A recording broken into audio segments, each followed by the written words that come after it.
Hello everyone, this is Chris, and mushroom islands are usually considered to be disconnected from all other types of land in the middle of the ocean.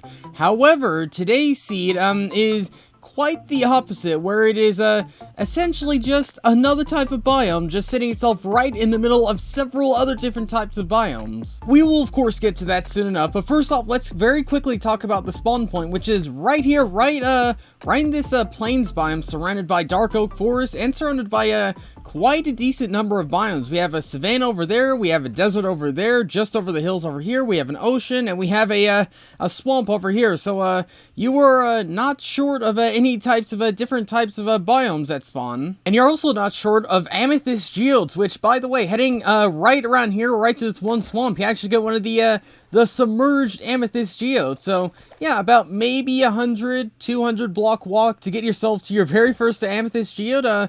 Pretty relatively easy, and it's actually not too incredibly submerged, so getting into it actually isn't too hard too. And since there's so many different types of streams and riverways inside this one seed, it might be a little more ideal to do your exploration inside of a boat. And if you do go through the ocean in a boat, then you'll eventually come across your first village right here, which unfortunately, like many villages, is a dead village, is an abandoned village, but still, it's always a noteworthy thing to head to for maybe some early starter food or something like that. It's also a noteworthy thing to head to because just off the coast of that one village, you get yourself this thing right here. Now, like I said, mushroom islands, they're usually tended to be in the middle of the ocean or something like that, not connected to any land, but this mushroom biome right here is anything but, because it is connected to several different types of biomes right here. We could see that it's connected to a desert right there, a swamp right there, an iceberg right there, an ocean right there, and a savanna right there. So, what is that? About 5 different types of biomes this one singular mushroom island connected to? Pretty uncommon, pretty unheard of. We've seen mushroom islands connect to land before, but I don't think we've seen them connect to so many different types of biomes before. And what's even more interesting is not just the biomes surrounding it, but also the structures. And you might have noticed that just over there we get ourselves a desert village, which just so happened to spawn a little bit on top of the ocean a little bit. But the more interesting thing is the fact that we have ourselves an ocean monument sitting itself about 50 or so blocks from the mushroom island. So yeah, if there's any place to really set up, then I'd say this mushroom island is the place to set up at. And if you are setting up around here, you might check out the surrounding areas, much like the ocean monument here, or this little thing which is poking itself just barely above the surface of the ocean.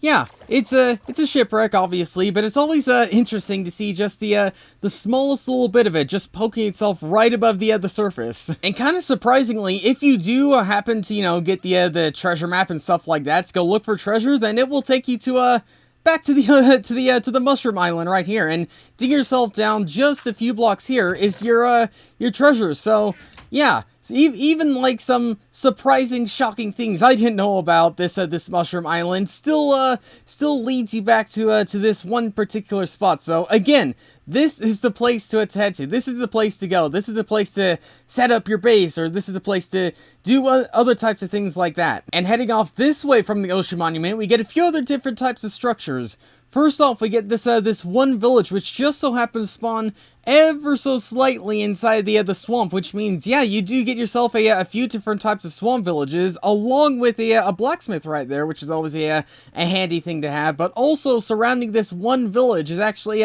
2 Rune Portals. The first one is just right over there, and then the second one is just right over there. So yeah, three different types of structures you might want to head to. You might want to loot and other types of things like that, or to possibly use one to go to the Nether, which is what we're going to do now. And if you do that, then you get this spawn right here. As always, I never check out the Nether until we actually do it on camera. And yeah, out of all the places, it seems like a pretty protective one. Like in most scenarios, you really don't want to be in the open air, in the open space when spawning in the Nether. And out of all the places, this actually is a pretty safe and secure one. And as always, certain people are going to ask where certain things in the Nether are, such as the Nether Fortress. And to put people's fears to rest as to where to find one, you just have to head yourself this way a little bit. It's a little bit of a ways away, but it shouldn't be too anything unreasonable. Actually, I got myself lost a little bit there because you have to go this way just a little bit, and then you find yourself your first little entrance bit of the Nether Fortress with a blaze spawner itself. So be very careful when you always heading to another fortress, but especially be careful because of that blaze spawner right there. But what about other types of things, say in the overworld? Well, heading yourself over here, you do get yourself a couple other types of villages and stuff like that, as well as another Rune Portal, as well as a desert temple right here, which is right next to a lava pit. So yeah, quite a few different types of things and structures in one singular area. And over in this part of the desert, we also get another desert temple, a village right there, and a pillager outpost. So another several different types of things in this area of the desert. But what might be slightly more interesting than those types of things is another mushroom inland biome right here. Yeah, another one just happened to spawn right here. A few less biomes surrounding it than before. We only get the ocean, the desert, and the savannah, but still to have two in the exact same seed, like not too incredibly far from each other, is quite the unheard of thing. I still think the first one is slightly more interesting than this one, but if you do happen to head over to this one, then you will still find a few different types of things surrounding it, such as a second amethyst geode, which also isn't too incredibly difficult to get into. Like, it's once again like only about 10 or so blocks down, so yeah.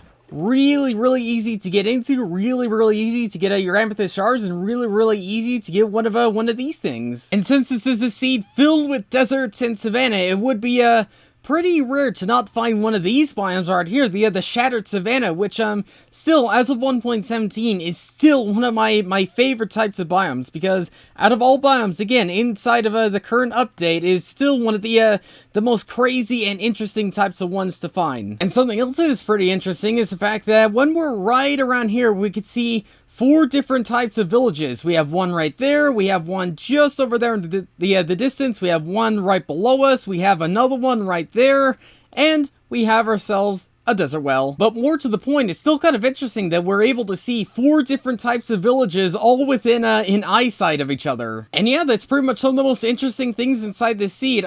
Slightly smaller seed showcase, but I still think there's plenty of different types of reasons for you to go check out and explore this one seed. But yeah, for now, thanks for watching, and I'll see you all later.